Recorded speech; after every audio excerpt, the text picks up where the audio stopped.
Hey everyone, I'm Erin. You've been asking about what happened with my sister-in-law, and trust me, it's a wild ride. Let me start from the beginning. Life wasn't always picture perfect. 10 years ago, I was just an 18-year-old trying to keep it together for my two younger brothers after our parents' car accident. I'll never forget standing in our tiny apartment kitchen, looking at Mike and Carl's hungry faces. "We'll be okay," I promised, forcing a smile through my tears. "We're staying together, no matter what." The next day, I got a job at Wonderland Park. The pay wasn't great, but the hours were flexible. Kids would come up and ask, "Miss, can you make the cotton candy look like a princess?"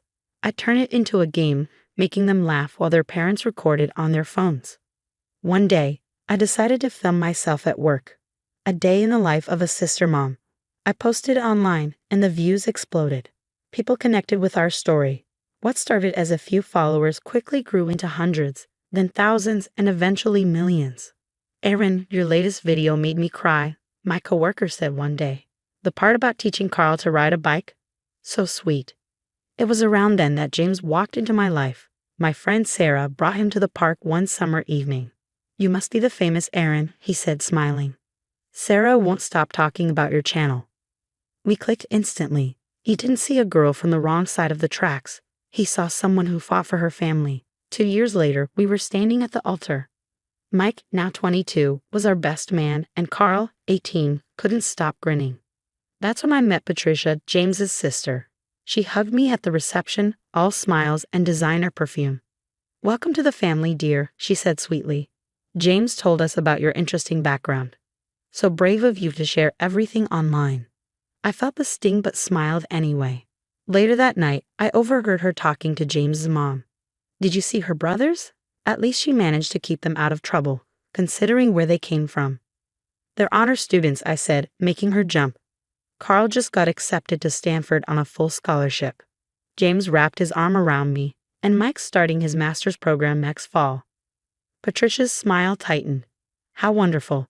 You must be so proud of pulling yourself up from, well, you know." She walked off, dropping hints about my past to anyone who'd listen. If only she knew what was coming. That night, in our hotel room, James held me close. "Don't let her get to you, babe. You're the strongest person I know." "I'm not worried," I said, thinking of the millions of followers who loved our family's journey. Some people just can't stand to see others succeed. Little did Patricia know, her attempts to dig up dirt on me would backfire spectacularly. But that's a story for another day. The tension at James's parents' house was palpable. Over dinner, Patricia scrolled through her phone, a smug smile on her face. "Erin, sweetie," she said, her voice dripping with fox innocence.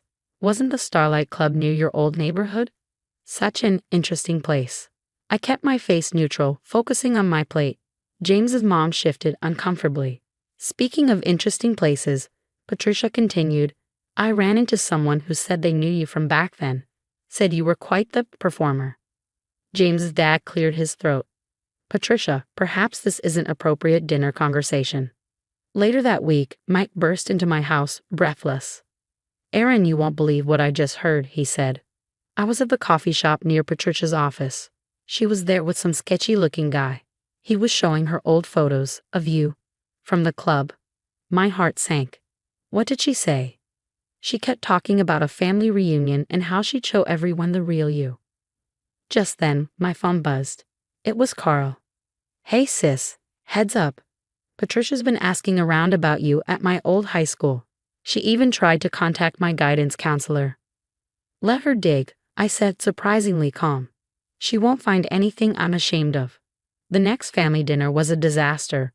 Patricia accidentally left her laptop open, with old photos of me displayed on the screen.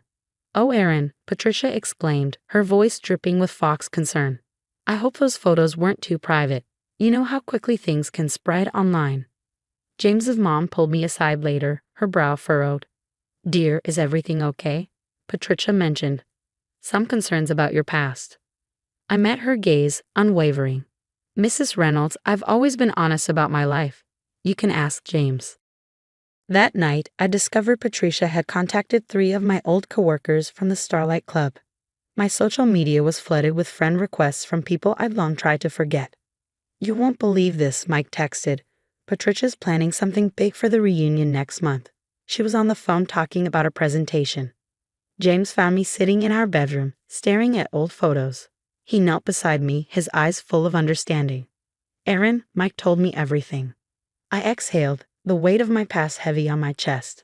I had to do it, James. The hospital wouldn't treat Carl without a deposit. Dancing paid more in 3 months than Wonderland Park could in a year. He pulled me into a tight embrace. I know, babe. I always known. And now Patricia's about to learn that shaming someone for surviving is a dangerous game. A slow smile spread across my face. Patricia had no idea the trap she was setting for herself. Sometimes karma needs a little push, and she was about to get shoved. Carl called again that evening. Aaron, whatever Patricia's planning, we've got your back. No one messes with our sister.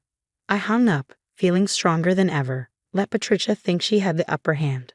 The higher she climbed, the harder she'd fall. The family reunion buzzed with laughter and chatter, the Reynolds backyard alive with twinkling lights. Then Patricia dimmed them, silencing the crowd.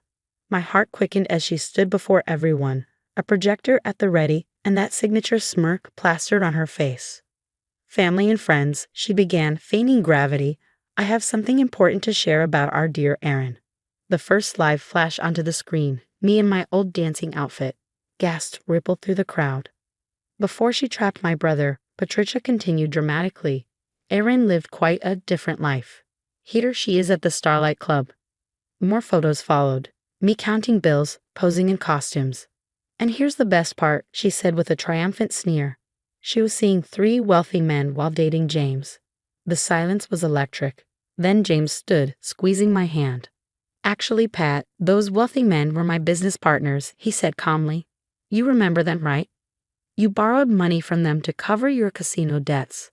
Patricia's smug expression faltered. I don't know what you're talking about. Really? James pulled out his phone, his tone deadly cool. Let me refresh your memory. February 15th, you borrowed $50,000 from the company account. March 3rd, another $75,000. Funny how those dates line up with your Vegas trips. Patricia's face turned ghostly white. That's private information. Like Aaron's past? James shot back. The past she told me about on our 3rd date, the one where she danced to save her brother's life. Mr. Reynolds stood abruptly, his face a storm of anger. Patricia, what's this about company money? Daddy, I can explain. Like you explained how Aaron was a gold digger, James interjected smoothly, while you were embezzling from the family business. Mrs. Reynolds gasped. The missing client payments, that was you. I've been tracking the discrepancies for months, James continued. Every time money disappeared, you were on another Vegas trip. The casino receipts match perfectly. Patricia's hands trembled as she tried to shut off the projector. You don't understand, I was going to pay it back. Like you paid back the $30,000 you stole from Mom's retirement fund? James asked quietly. The crowd murmured in shock. The projector still displayed my old photos, but no one was looking at them anymore. I stood my voice steady. I'm not ashamed of my past, Patricia. Every dollar I earned kept my family alive and together. What did your stolen money go to? Blackjack? Roulette? Patricia's voice broke. Aye. She turned to her father, but Mr. Reynolds was already on his phone. Yes, I need to report an embezzlement case, he said coldly. Daddy, please. Patricia collapsed into a chair, her mascara streaking down her cheeks. I watched as her carefully curated facade shattered. James wrapped an arm around me protectively. I told you about my past because I trust you, I whispered. He smiled, loud enough for everyone to hear.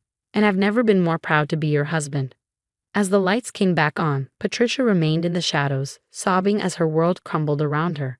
2 weeks after the reunion, I stood by my kitchen window, watching her load the last box into her beaten-up Honda. The family guest house, where she lived rent-free for years, would soon be empty. Aaron, dear. Mrs. Reynolds appeared at my door, her eyes red and weary. We owe you an apology. We should have seen through Patricia's manipulation. You couldn't have known, I said, offering her a cup of coffee. I smiled. They're my greatest achievement. My phone buzzed with a message from Patricia's ex-fiancé. Just saw your video about what happened. I had no idea about the gambling.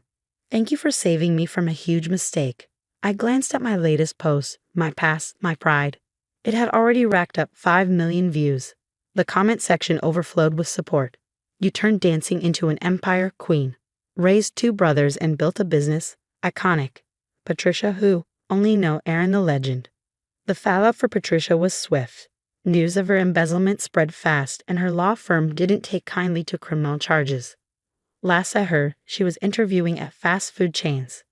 Going live in 5, my producer called out. Since the scandal, my podcast Rising Above had skyrocketed in popularity. Today's topic, turning shame into success.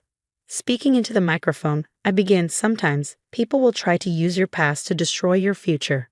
But here's the truth. Every struggle is a story of survival. During a break, James brought me water. Guess who I saw at Walmart? He said. Patricia, he answered, amused. She's working as a cashier. How the mighty fall, I mused. Did she say anything? Nope. Just kept her head down.